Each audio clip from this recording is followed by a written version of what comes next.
మాతాజీ. హరే కృష్ణ. హరే కృష్ణ మాతాజీ. హరే కృష్ణ.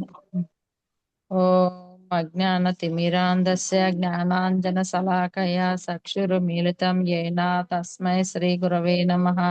శ్రీచైతన్యమనోభీష్టం స్థాపితం యేన భూతలే స్వయం రూపః కదా మన్యం దాదాతి స్వాపదాతికం వందేహం శ్రీగురుః శ్రీయుతపాదకమలం శ్రీగురు వైష్ణవంచ శ్రీరూపం సాగ్రజాత సహగణ రఘునాథ తత్వం సజీవం సద్వైతం సావధూతం పరిజన సహితం కృష్ణ చైతన్య దేవం శ్రీ రాధాకృష్ణ పాదాన్ సహగణ లలిత శ్రీ విశాఖాంతాన్ శాకాన్వి తాంశ్చ విశాఖాన్వి విశాఖాన్విత్ విశాఖాన్వి విశాఖాన్వి విశాఖాన్వి తాంశ తాంశ్చ తాంశ.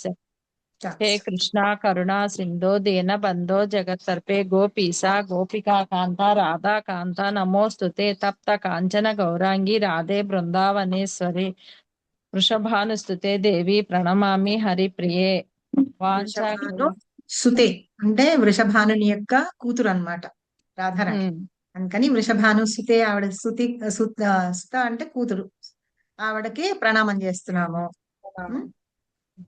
ఓం నమో ఓం నమో నమ ఓం విష్ణు. విష్ణు నమ ఓం విష్ణు పాదాయ కృష్ణ వృష్టాయ భూతలే శ్రీమతి భక్తి వేదాంత స్వామిని నితినామిని నమస్తే సరస్వతి దేవి గౌరవాణి ప్రచారిణి నిర్విశేష శూన్యవాది ప్రాచ్యాత దేశతారిణి. వాంఛా కల్పతరుభ్యోస కృపా సింధుభ్య ఏవ చ పతితానాం పావనేభ్యో వైష్ణవేభ్యో నమో నమః. శ్రీకృష్ణ చైతన్య ప్రభో నిత్యానంద శ్రీ అద్వైత గదాధర శ్రీవాసాది గౌరభక్త బృంద. హరే కృష్ణ కృష్ణ కృష్ణ హరే హరే హరే రామ రామ రామ హరే హరే. హరే కృష్ణ కృష్ణ కృష్ణ హరే హరే హరే రామ రామ రామ హరే హరే. జయ జయ శ్రీ చైతన్య జయ నిత్యానంద జయ అద్వైత చంద్ర జయ గౌర భక్త బృంద. జయ జయ శ్రీ చైతన్య జయ నిత్యానంద జయ అద్వైత చంద్ర జయ గౌర భక్త బృంద. జయ జయ శ్రీ చైతన్య జయ నిత్యానంద జయ అద్వైత చంద్ర జయ గౌర భక్త బృంద. ఓం నమో భగవతే వాసుదేవాయ. ఓం నమో భగవతే వాసుదేవాయ. ఓం నమో భగవతే వాసుదేవాయ. Thank you Mataji. రోజు ఇట్లాగే ఎవరైనా ఒకళ్ళొకళ్ళు ఛాన్స్ తీసుకొని మంగళాచరం చదువుతూ ఉండండి. నిన్న మనం ఏం చెప్పుకున్నాం ఎవరికన్నా గుర్తుందా? ఎవరైనా కొన్ని పాయింట్స్ చెప్తారా?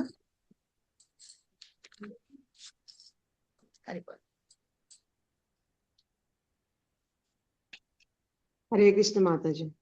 చెప్పండి మాతాజీ. మహాత్ముల యొక్క వర్ణన అంటే వాళ్ళు ఎలా ఉంటారు అనేది ఈ శ్లోకంలో చెప్పారండి. ఈ మహాత్ములు అనేది దైవీ స్థితిలో దైవీ ప్రకృతి స్థితిలో ఉండటమే వాళ్ళ ముఖ్యమైన ఇదిగా చెప్పారు.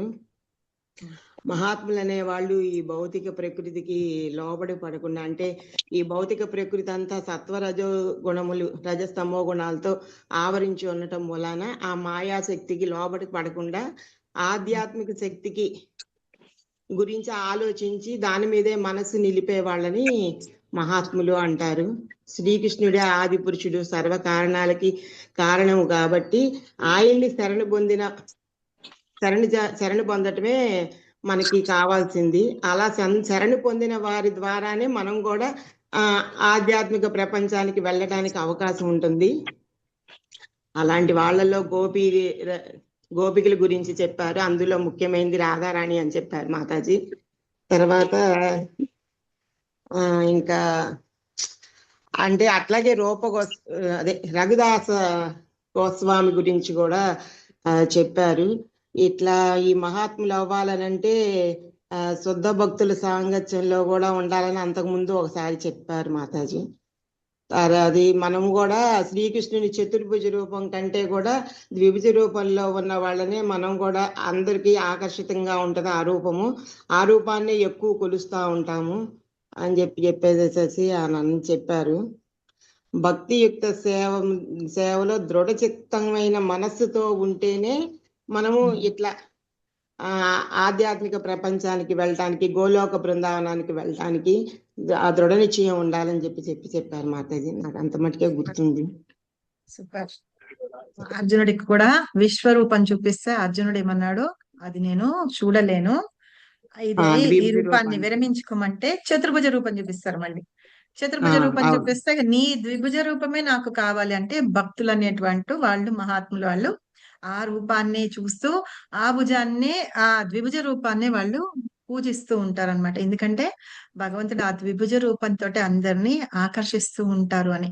అన్ని రూపాల్లోనూ చేస్తారు. కాకపోతే ఏంటంటే ఈ కృష్ణుడి యొక్క ఈ ద్విభుజ రూపం ఏంటంటే మహాత్ములు అనేవాళ్ళు కి ఆకర్షింపబడతారు. కాబట్టి మనందరం కూడా అలాగే చేయాలని. సో మనందరం కూడా మహాత్ములు కావాలి అంటే గనక అలాంటి వాళ్ళ అసోసియేషన్ లో, శుద్ధ భక్తుల యొక్క అసోసియేషన్ లో ఉంటూ మనం కూడా భక్తి అనేది చెయ్యాలి, గురువు యొక్క ఆజ్ఞ ప్రకారం చెయ్యాలి అని చదువుకుంది. తర్వాత ఆ ఇప్పుడు మహాత్మా అంటే ఎవరో చెప్పుకున్నా, ఇంకెవరన్నా చెప్తారా ఏమన్నా? లేదని చెప్పానా నేను అతడి మాతాజీ. హరే కృష్ణ మాతాజీ. మహాత్మా అనేవారు కృష్ణ గురించే ప్రేయర్ చేస్తారు మాతాజీ. అనన్య భక్తితో సదా నిరంతరము కృష్ణుని స్మరిస్తూ ఉంటారు. ప్రళయం వచ్చి వెళ్ళిపోయినా భగవంతుడు ఉంటారు. భగవంతుడికి ఆది అంతము లేదు మాతాజీ. ఇంతవరకు కొంచెం చెప్పగలవాడు. హరే కృష్ణ మాతాజీ. ఎవరు హరే కృష్ణ మాతాజీ. మాట్లాడమ్మా. మహాత్ములు అంటే ఈ మెటీరియల్ వరల్డ్ తో కనెక్ట్ అవ్వకుండా ఎప్పుడు భగవద్ ధ్యానంలోనే ఉండి భక్తి మార్గంలో, ధర్మ మార్గంలో పయనించే వాళ్ళని మహాత్ములు అంటారని అర్థమైంది. కరెక్ట్. అదే కదా వాళ్ళ ఇది ఏంటంటే, అదే కదా ఇక్కడ చెప్పారు. వాళ్ళ లక్షణం, ప్రథమ లక్షణం ఏంటి, ఇదే ఫస్ట్ లైన్ అన్నమాట. మీ దగ్గర ఏమైనా నోట్ చేసుకొని పాయింట్స్ అట్లా రాసుకుంటుంటే చూడండి. దైవీ ప్రకృతి స్థితిని పొంది ఉండడమే మహాత్ముల యొక్క ప్రథమ లక్షణం. సరేనా? అదనమాట. అలాంటి వాళ్ళని మహాత్ములు అంటారు. నేను ఇంకోటి కూడా ఏదో అడిగినట్టున్నాను కదా, భగవద్గీతలో మధ్యలో శ్లోకం ఏది చూసారా ఎవరన్నా? మీరు చెప్పిందే మాట్లాడి 13వ శ్లోకమే నేను చూశాను. ఎవరు చూసారు? నేనండి, భవాని. భావాన్ని చూసారా? ఓకే, వేముని భవాని మాతాజీ. ఏ అధ్యాయంలో 13వ శ్లోకం? 9వ అధ్యాయంలో 13వ శ్లోకం. నిన్న మనం చదువుకున్నాం కదా మాతాజీ, మహాత్మా నస్తు మాం పార్త అని. అది 350వ శ్లోకం మాతాజీ. అది 350వ శ్లోకం. Thank you. సూపర్. సో అందరు కొంచెం అయితే మనము భక్తియుత సేవ అంటున్నాం కదా, నాకు ఒకటి చెప్పండి, ఫస్ట్ భక్తినా సేవనా, ఏది రావాలి ముందు? భక్తి మాతాజీ. భక్తి. సేవ చేస్తూ ఉంటేనే భక్తి వస్తుంది మాతాజీ. భక్తి అని ఎంతమంది అంటున్నారు, సేవ అని ఎంతమంది అంటున్నారు చెప్పండి.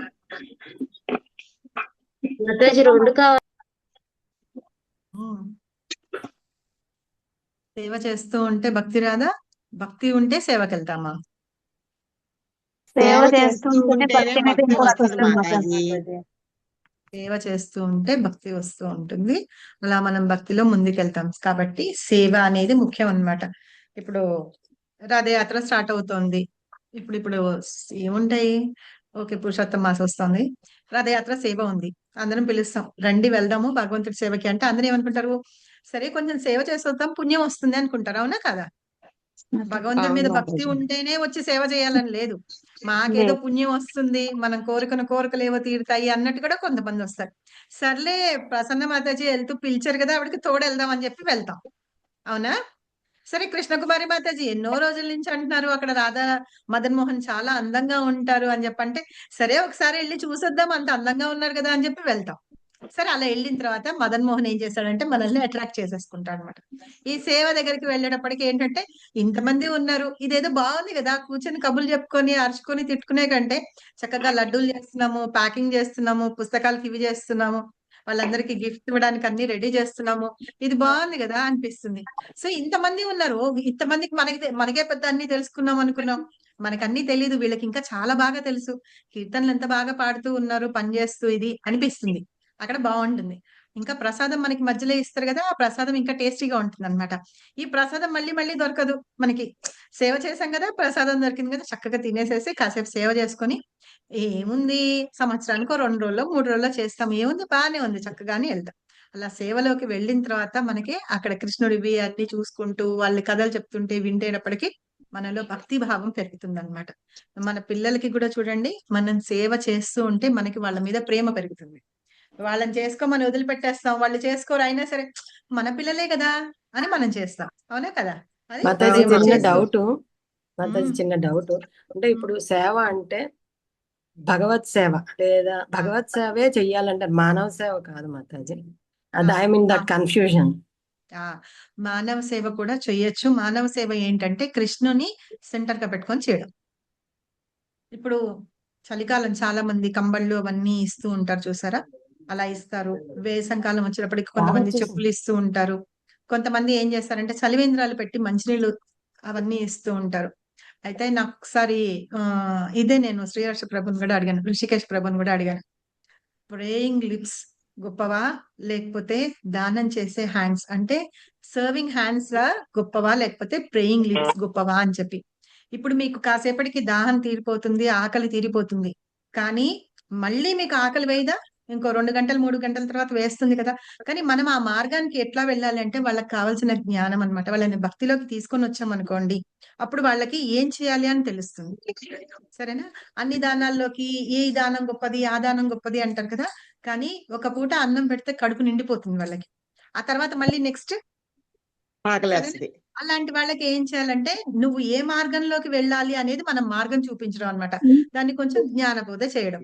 సో అది మెయిన్ ఇంపార్టెంట్ అని మనం చేస్తాము. అంటే వాళ్ళకి ఎవరికో లేవు కదా, లేవు కదా అని మనం చేస్తాం. అన్నదానం చేస్తాము, నీళ్లు సమ్మర్ లో అయితే చలివేంద్రాలు అని పెద్ద పెద్ద కుండలు అవన్నీ పెడతాం కదా, అవి చేస్తాము. కొంతమంది గొడుగులు పంచుతారు, కొంతమంది చెప్పులు ఇస్తారు. ఇప్పుడు చలికాలంలో దుప్పట్లు కంబళ్ళు పంచి పెడతారు. హరిబోల్. దుప్పట్లు కంబళ్ళు అన్ని పంచి పెడతారు. మీరు ఏమన్నా చేయండి, ఏంటంటే కృష్ణుని సెంటర్ గా పెట్టుకొని చేయండి. ప్రసాదం పంచి పెడతారు, అన్నదానం చేస్తారు, కృష్ణునికి ఆఫర్ చేసి ఇయ్యండి. అలాగే ఈ కంబళ్ళు కానీ ఏమన్నా ఇస్తారనుకోండి, కృష్ణ నీవు నాకు ఇచ్చావు కాబట్టి నేను దీంతోటి వాళ్ళకి సహాయం చేయగలుగుతున్నాను, నీ ద్వారా నేను చేస్తున్నాను తప్పించి నా గొప్పతనం కోసం నేను చేయట్లేదు. అలా కృష్ణుణ్ణి మధ్యలో పెట్టుకొని చేయడం అన్నమాట. ఆ శక్తి నువ్వు నాకు ఇచ్చావు వాళ్ళకి సహాయం చేయడానికి, కాబట్టి నీ పేరు మీద నేను ఇస్తున్నాను. అలాగే చూడండి, ఇప్పుడు కొన్ని ఆశ్రమాలు అవన్నీ కడుతూ ఉంటారు. పిల్లలు వాళ్ళు ఏం చేస్తారు, వాళ్ళ తాతల పేర్ల మీద, వాళ్ళ తల్లిదండ్రుల పేర్ల మీద, వాళ్ళ పేర్ల మీద కడతారు. వీళ్ళ పేర్ల మీద చాలా కొంతమంది కట్టుకుంటారు, వాళ్ళ పెద్దవాళ్ళ పేర్ల మీద కడతారు. అవునా? ఈ ట్రస్ట్ అట్లాంటివన్నీ స్టార్ట్ చేసినా కూడా వాళ్ళ తాతలు తల్లిదండ్రులు వాళ్ళు ఎవరైతే ఉన్నారో వాళ్ళు, లేకపోతే వాళ్ళ పేర్ల మీద స్టార్ట్ చేసి పెడతారనమాట. సో అట్లాగే మనం ఎప్పుడైనా చేసేటప్పుడు కృష్ణాని సెంటర్ గా తీసుకొని మనం పెట్టడం. అలాగే అనాథ శరణాలయంలో వాటిలో పుస్తకాలు అవన్నీ కూడా ఇస్తూ ఉంటారు కదా చాలా మంది. అయితే ఏంటి, నేను తీసుకొని వెళ్ళి ఇవ్వడం కాదు, కృష్ణ నాకు ఇచ్చారు కాబట్టి కృష్ణ నువ్వు చెప్పావు ఈ సహాయం చేసే శక్తిని, ఆలోచనని, బుద్ధిని అన్ని నువ్వు నాకు ఇచ్చావు, నీ ద్వారానే నేను వాళ్ళకి సహాయం చేస్తున్నాను అని ఇవ్వడం అన్నమాట. సో అట్లా ఇస్తూ ఉంటే కనుక అది కృష్ణ సేవలో మనం చేస్తున్నట్టు అవుతుంది మాతాజీ. ఒకవేళ మనం ఇవ్వాలనుకున్నాము, అది కరెక్ట్ గా ఏదన్నా అది మనం ఏమంటే నమ్మశక్యంగా ఉన్నదా లేదా, పిల్లలకి చేరుతాయా లేదా అలా అనుకున్నప్పుడు మనం ఏం చేస్తాం, మన టెంపుల్స్ లో వాటిల్లో డొనేషన్ ఇచ్చేస్తే. ఇప్పుడు చూడండి, లాస్ట్ మొన్న సమ్మర్ లో ఒక 5-6 నెలల క్రితం కూడా అత్తపూర్లో వాళ్ళందరూ ప్రసాదం తీసుకొచ్చి ఒక్కొక్కసారి రైల్వే స్టేషన్ దగ్గర ఇక్కడ అక్కడ అన్ని చోట్ల ప్రసాదాలు అలాగే పంచిపెట్టారు. అలాగే ఏంటి కొన్ని కొన్ని ఉన్నాయి మనకి, అక్షయ్ పాత్ర, ఇస్కాన్వే ఉన్నాయి. అక్షయ పాత్ర అలా ఏంటంటే గవర్నమెంట్ స్కూల్స్ కి వాళ్ళు ప్రసాదం పట్టుకొని వెళ్ళి భోజనం అన్ని పెట్టిస్తారన్నమాట. వాళ్ళు బ్రేక్ఫాస్ట్ లంచ్ అట్లాగా అన్ని ఇస్తూ ఉంటారు. అలాగే మనకి కొన్ని కొన్ని ప్లేసెస్ ఉన్నాయి, అలాగా పెట్టి వాళ్ళందరికీ ప్రసాదం ఇవ్వడం అన్నమాట. మీరు చూస్తే కనుక కేసీఆర్ ఉన్నప్పుడు అన్ని చోట్ల 5 ఉండేది రూపీస్ లంచ్. ప్రభుపాద బోర్డు ఉండి అక్కడ ఉంది, చూసారా మీరు? అలాగనమాట. అలాగే ఇప్పుడు యాదగిరి గుట్టలో కూడా అక్కడ లడ్డు ప్రసాదం చేస్తారు చూసారా, అవి కూడా ఇస్కాన్ వాళ్ళకి వాళ్ళు ఇచ్చి ఉన్నారనమాట. సో అట్లాగా ఏదైనా మనం సేవ చేసేటప్పుడు భగవంతుణ్ణి సెంటర్ గా పెట్టుకొని మనం చేయడం అన్నమాట. ఓకేనా మాతాజీ? అది చేస్తే గనక మనకి అంటే మనం చేసిన కర్మ ఇవన్నీ కర్మకాండలు ఏంటంటే నాకు పుణ్యం వస్తుంది, నీళ్లు దానం చేస్తే పుణ్యం వస్తుంది అట్లా అనుకుంటాం చూసారా, అలా ఉండదు అనమాట. వాటి కర్మ ఫలితం అనేది ఉండదు. ఓకేనా? ఇంకెవరికన్నా ఏమన్నా డౌట్స్ ఉన్నాయా? మీరు దాని డౌట్స్ అడగరు కానీ నేనే అడుగుతాను, ఇంక నుంచి మిమ్మల్ని క్వశ్చన్స్ అడుగుతాను, అప్పుడు ఇలాగ ఆన్సర్లు చెప్తారే, సరేనా? సో ఇప్పుడు మహాత్మ అంటే ఎవరు చెప్పారు, తర్వాత ఆ మహాత్ములు ఏం చేసి భక్తులు అవుతారు అనే విషయం గురించి, అంత గొప్ప భక్తులు ఎలా అయ్యారు మహాత్ములు అన్నాం కానీ ఎలా చేస్తారటంటే వాళ్ళు ఈ శ్లోకంలో చెప్తున్నారు. సతతం కీర్తయంతో మాం యతంతశ్చ దృఢవ్రతః సమస్యంతశ్చ మాం భక్త్యా నిత్యయుక్త ఉపాసతే. చదువుతారా? రిపీట్ హరే కృష్ణ చేయించాలా? మాతాజీ. చదవండి. సతతం కీర్తయంతో మాం యతంతశ్చ దృఢవ్రతాః నమస్తస్యంచ మాం భక్త్యా నిత్యయుక్తా ఉపాసతే. హరే కృష్ణ మాతాజీ. హరే కృష్ణ మాతాజీ. చదవండి. సతతం కీర్తయంతో మాం యతంతస్య దృఢవ్రతాః నమస్యంతస్య మాం భక్త్యా నిత్యయుక్తా ఉపాసతే. హరే కృష్ణ మాతాజీ. హరే హరే కృష్ణ మాతాజీ. హరే సతతం కృష్ణ. కీర్తయంతో మాం యతంతశ్చ దృఢవ్రతాః సమస్యంతశ్చ మాం భక్త్యా నిత్యయుక్తా ఉపాసతే. హరే ఈ కృష్ణ తప్పు ఉంది, సమస్య ఎంత కాదు, నమస్యంతశ్చ మాం భక్త్య అంటే భగవంతుడికి నమస్కారం చేస్తారనమాట. ఈ శ్లోకంలో 4 చేస్తారట ఆ మహాత్ములు అనేవాళ్ళు. శ్లోకం చదవండి చెప్తాను, ఇది మాత్రం నా అని చదవండి, సా కాదు. అవును మాతాజీ, అందులో సాపడింది కదా.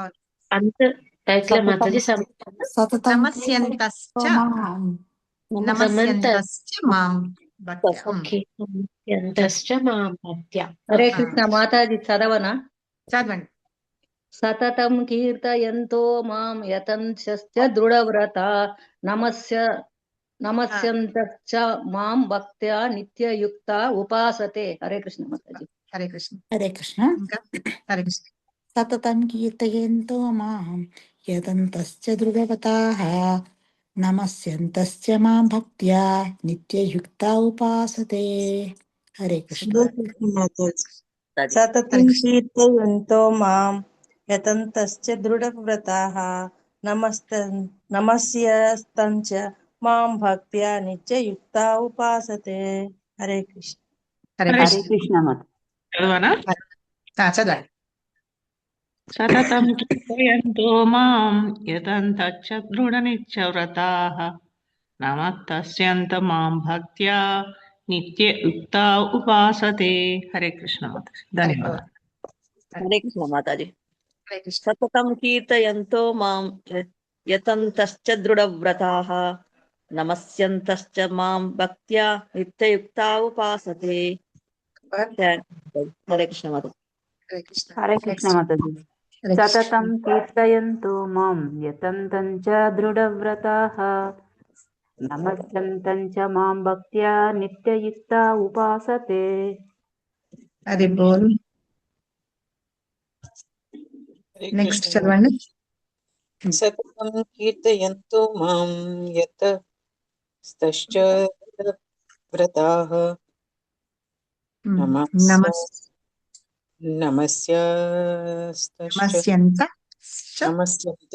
మాం భక్త్యా నిత్యయుక్తా ఉపాసతే. హరే కృష్ణ. ఇంకా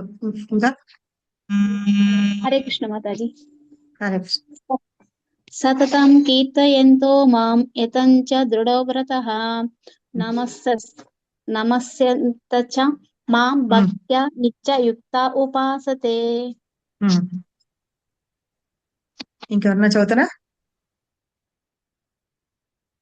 హరే కృష్ణ. సతతం కీర్తయంతో మాం యతనస్య దృఢవ్రతాః సమస్యంతశ్చ మాం నమస్యంత్యంతే మాం భక్త్యా నిత్యయుక్తా ఉపాసతే.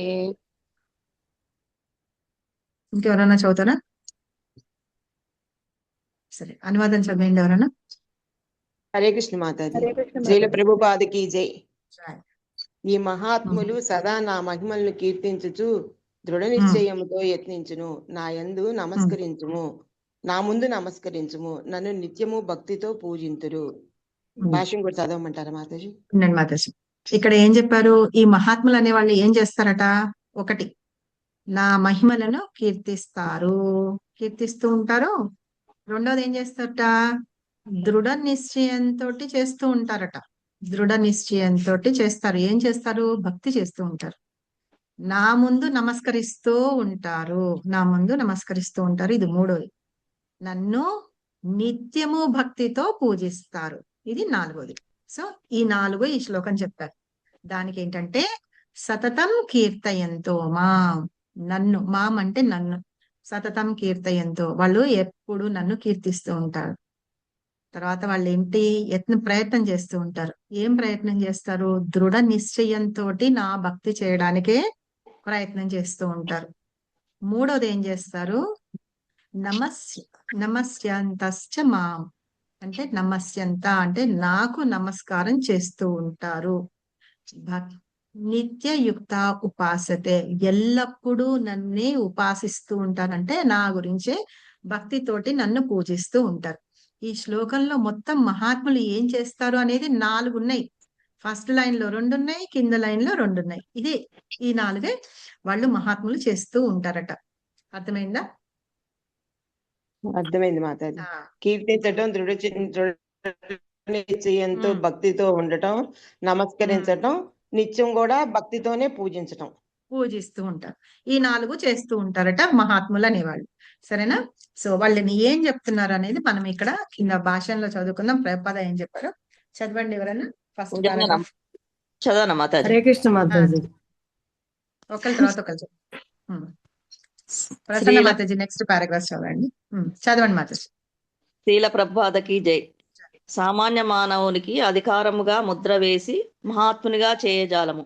మహాత్ముని లక్షణములు ఇక్కడ వర్ణింపబడినవి. మహాత్ముడైన వాడు సదా దేవాది దేవుడైన శ్రీకృష్ణ భగవానుని మహిమలను కీర్తించుటయందే లగ్నమై ఉండును.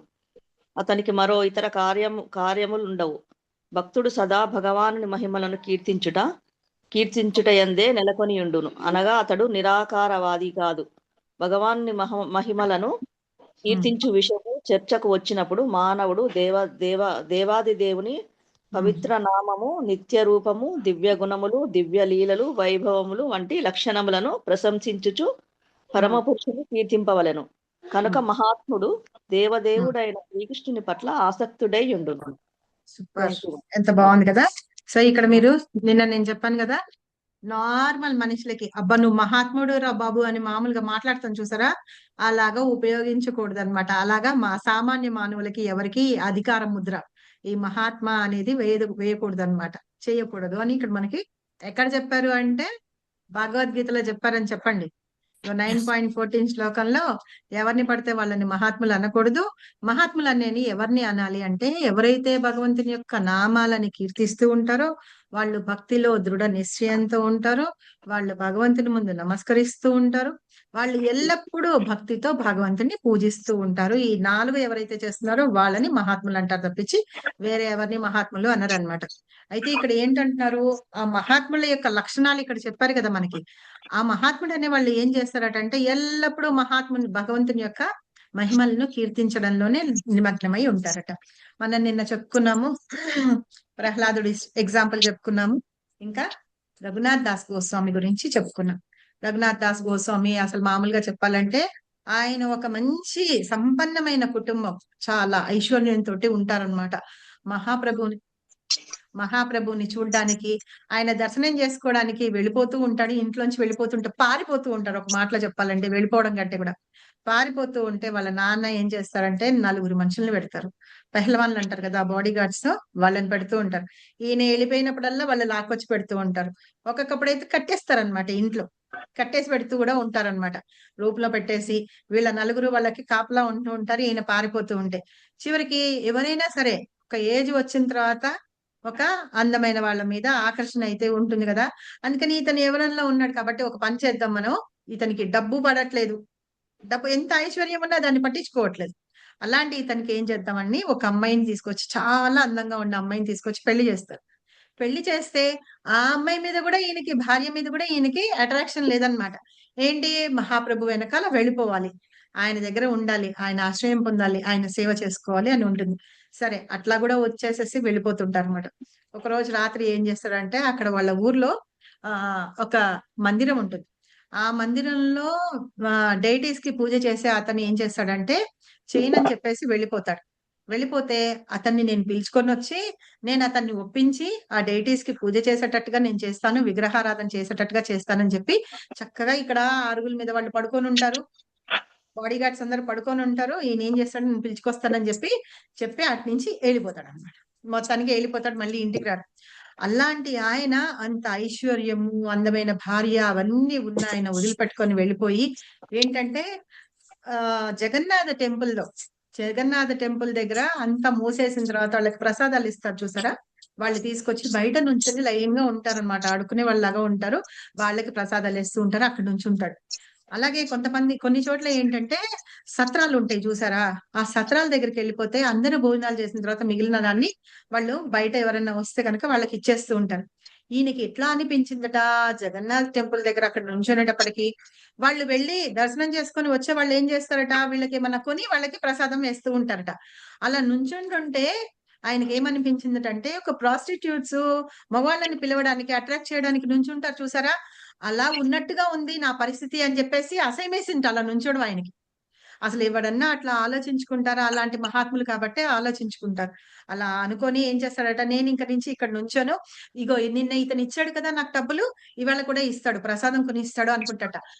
ఇతను ఫుల్ డబ్బులు ఉన్నవాడు, ఇతను వచ్చి నాకు ఇవాళ ప్రసాదం ఇస్తారు అట్లా అనుకుంటారట వాళ్ళు అక్కడ నుంచిన వాళ్ళు. అందుకని చీచి నాకు ఇట్లాంటి వద్దు, ఇలాంటి ఇది ఆలోచన ఉంటే అలా అనిపిస్తోంది అని చెప్పేసి వెళ్ళిపోయి ఆ సత్రాల దగ్గర వాళ్ళు వేస్తే ప్రసాదం గాని భిక్ష గాని వేస్తే తినేవాడట, లేకపోతే నీళ్లు తాగి పడుకునేవాడట. అట్లా ఉండేవాడట రఘునాథ్ దాస్ గోస్వామి. ఆయన భగవంతుడి నామాన్ని అంటే మహాప్రభు దగ్గరికి వెళ్ళి ఆయన దగ్గర ఉండి తర్వాత ఈ మహామంత్రాన్ని జపం చేసుకుంటూ ఉంటే ఆయన భక్తికి మెచ్చి కరిగిపోయి స్వయంగా రాధారాణి వచ్చి ఆయన ఎండ వాన ఏమి చూడకుండా ఉంటే పళ్ళు పడుతుందట, అడ్డంగా ఇలా పళ్ళు పెట్టి ఉంటుందట. తర్వాత వెనకాల కృష్ణుడి నుంచని ఎక్కడైతే కూర్చొని జపం చేస్తూ ఉన్నాడో ఆ నీళ్లు కొలను వాటి దగ్గర ఆ అడవుల్లో ఉండే జీవులు అంటే జంతువులన్నీ వచ్చి కూడా నీళ్లు తాగుతూ ఉంటే ఆ పులులు సింహాలు వాటికైతే సత్వగుణంలో ఎట్లాగూ ఉండవు, ఏమన్నా చేస్తాయా అన్నట్టుగా కృష్ణుడు కర్ర పట్టుకొని ఆయన కూర్చొని ఆయనకి కాపలా కాస్తూ ఉంటాడట. సో ఇట్లాంటి వాళ్ళు అన్నమాట మహాత్ములు అంటే. వాళ్ళు ఎల్లప్పుడూ భగవంతుడి నామాన్ని కీర్తిస్తూనే ఉంటారు. ఇంకా ఏంటంటే ఆ మహాత్ములు భగవంతుని యొక్క భక్తుల్లో చెప్పాలంటే మనకి శ్రీమద్ భాగవతంలో ఫస్ట్ క్యాంటోలో అర్జునుడు ఎట్లాగో చాలా మంచి భక్తుడే, మనకు అది తెలుసు. తర్వాత ఉత్తర ప్రార్థనలు ఉంటాయి, తర్వాత కుంతి మహారాణి ప్రార్థనలు ఉంటాయి, తర్వాత భీష్మ పితామహుడి ప్రార్థనలు ఉంటాయి. అలాగా మెయిన్ ఇంపార్టెంట్ అయిన వాళ్ళ ప్రార్థనలే ఫస్ట్ క్యాంటోలో ఉన్నాయి. అలాగా శ్రీమద్ భాగవతంలో ఫస్ట్ క్యాంటో స్టార్ట్ అయ్యేదే వీళ్ళందరి ప్రార్థనలతోటి స్టార్ట్ అవుతూ ఉంటాయి. ఇలాగా ఏంటంటే ఆ భక్తులందరూ ఏంటంటే భగవంతుని మీరు ఎప్పుడన్నా ప్రార్థనలు చూస్తూ ఉంటే గనక వాటిల్లో భగవంతుని యొక్క రూపాన్ని వర్ణిస్తూ ఉంటారు, ఆయన యొక్క గుణాలని వర్ణిస్తూ ఉంటారు, ఆయన యొక్క దివ్యమైన లీలలని ఆయన యొక్క వైభవాలని వర్ణిస్తూ ఉంటారన్నమాట ఆ ప్రార్థనల్లో. మనం భాగవతం ఇన్వకేషన్ ప్రేయర్స్ లో చదువుకుంటూ ఉంటాము. తెలిసిన వాళ్ళు ఎవరన్నా ఉంటే 2వ శ్లోకం చెప్పండి. మస్తత్వాయేషు భద్రేషు అదేనా మాతాజీ? 3rd చెప్పండి.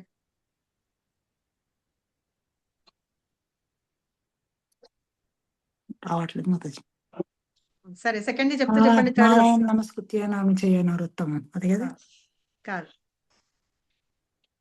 3వది నష్టప్రాయేషు అభద్రేషు నిత్యం భాగవత సేవయ. తర్వాత భాగవతి ఉత్తమ శ్లోకే భక్తిర్భవతి నైష్ణకి. 3వదేంటి? కృష్ణాయ వాసుదేవాయ కృష్ణాయ వాసుదేవాయ దేవకీ నందనాయ నందగోప కుమారాయ గోవిందాయ నమో నమః. ఆ శ్లోకంలో ఏమంటున్నది? అది కుంతి మహారాణి ప్రేయర్. ఓకే, ఏమంటున్నారు ఆవిడ? స్టార్టింగ్ ఫస్ట్ లైన్ చెప్పండి. కృష్ణాయ వాసుదేవాయ. ఎవరు? కృష్ణుడు వాసుదేవుడు. కృష్ణుడు వాసుదేవుడు. వాసుదేవుడు ఒక నిమిషం. కృష్ణుడు వాసుదేవుడు. వాసుదేవుడు ఎట్లా అయినాడు? వసుదేవుని కుమారుడు కాబట్టి వాసుదేవుడు. కృష్ణాయ వాసుదేవాయ. తర్వాత దేవకీ నందనాయ. దేవకి యొక్క కొడుకు అన్నమాట. నందనుడు అంటే కొడుకు, దేవకీ దేవి యొక్క కొడుకు. తర్వాత నందగోపకుమారాయ గోవిందాయ నమో ఆ, నమః. నందుడి యొక్క కుమారుడు, అవునా? దేవకీదేవి యొక్క కుమారుడు, నందుడి యొక్క కుమారుడు, వసుదేవుని యొక్క కుమారుడు వాసుదేవుడు, ఆయనే గోవిందుడు, ఆయనకి నేను ప్రణామం చేస్తున్నాను అని చెప్తున్నా అనమాట. అంటే ఆయన యొక్క గురించి చెప్తున్నారు. తర్వాత 4th శ్లోకం చెప్పుకుంటాం మనం. ఆయన యొక్క వర్ణన వస్తుంది. చెప్పండి. నమో పంకజనాభ ఆ చెప్పండి.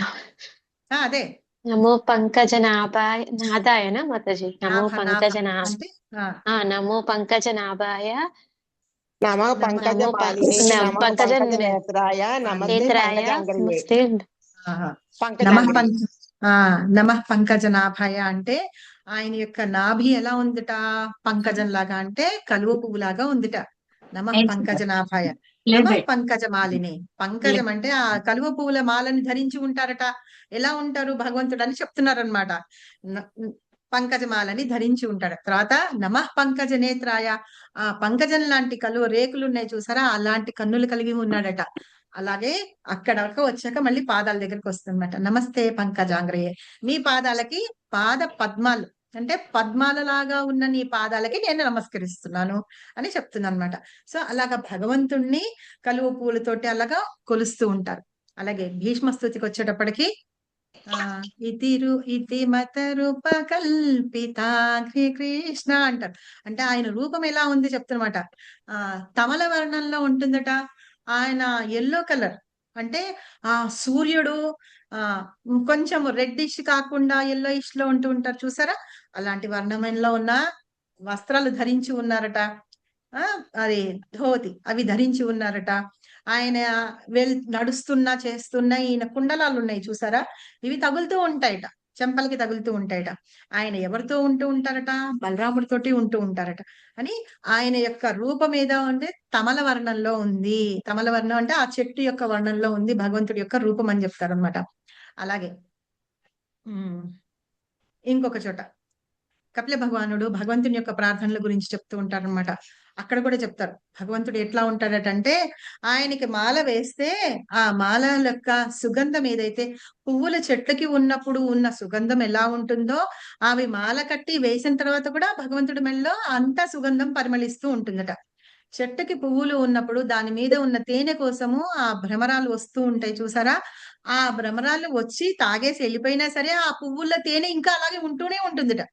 అవి మాల కట్టి భగవంతుడి మీదకి వేసినా సరే అప్పుడు ఆ భ్రమరాలు ఏం చేస్తాయట, వచ్చి భగవంతుడి మెడలో వేసిన తర్వాత ఆ మాల మీద వచ్చి అవి ఉండి తీసుకొని తాగుతూ ఉంటాయట ఆ తేనె అప్పుడు ఎట్లా ఉంటుందట అంటే మాల అక్కడ మధ్య మధ్యలో మనం ఏమన్నా కొంచెం ఏమన్నా ఇప్పుడు ఏమంటారు, కొంచెం మణులు మాణిక్యాలు కానీ అట్లా ఏమన్నా పెడతా ఉంటాను చూసారా, ఇప్పుడు పూసలు గీసలు అలాంటివన్నీ కొత్త కొత్తగా వస్తున్నాయి కదా మాలల్లో.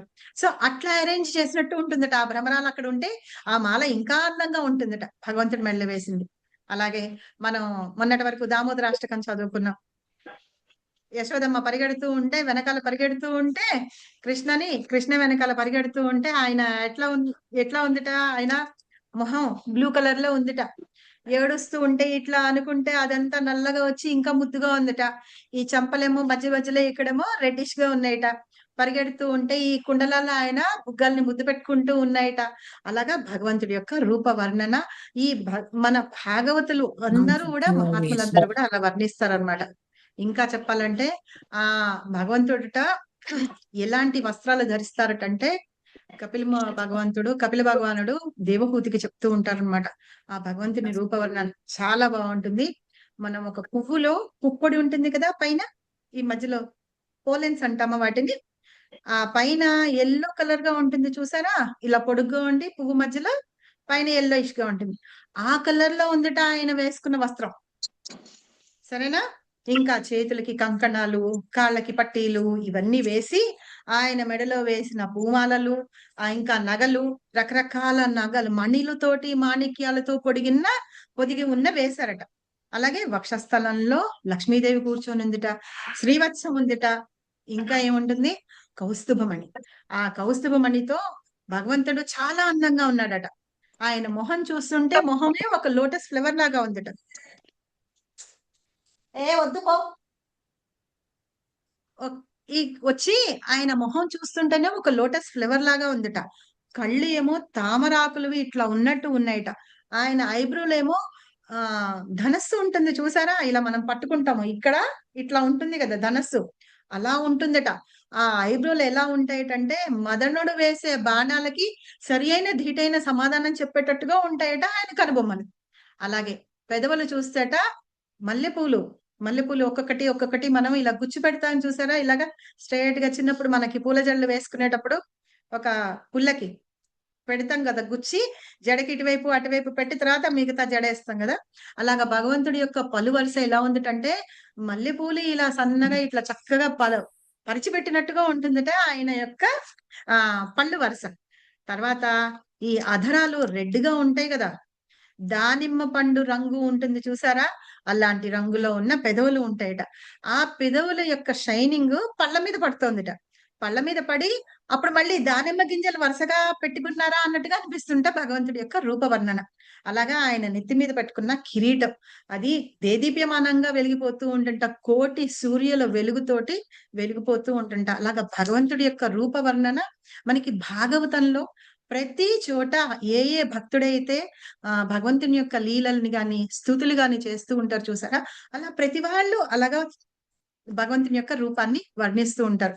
నాకు చాలా ఇష్టమైంది భీష్మ పితామహుడు చెప్తాడు కదా, ఆయన రథ చక్రం తీసుకొని వస్తుంటే ఆ వీర రూపాన్ని నేను నా మనసులో ధ్యానించుకుంటాను అని అంటారు చూసారా. అలాగా ప్రతి వాళ్ళు ఒక్కొక్క భక్తుడు అలాగా భగవంతుని యొక్క రూపాన్ని, ఆయన యొక్క దివ్యమైన గుణాలని, ఆయన యొక్క లీలలని, ఆయన చేసిన వైభవపేతమైన పనులని, అవన్నిటినీ లక్షణాలని ప్రశంసిస్తూ వాళ్ళు కీర్తిస్తూ ఉంటారట. ఆయనని చూస్తూ ఉంటారు కదా, వాళ్ళు అలా కీర్తిస్తూ ఉంటారట. అలాంటి కృష్ణుడి పట్ల వీళ్ళందరూ చాలా ఆసక్తులై ఉంటారట. ఎవరు? మహాత్ములు అనేవాళ్ళు.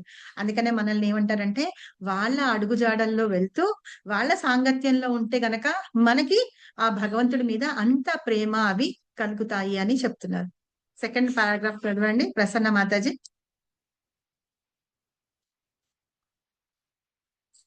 బాగుంది మాతాజీ, వర్ణన చాలా బాగా చేశారు.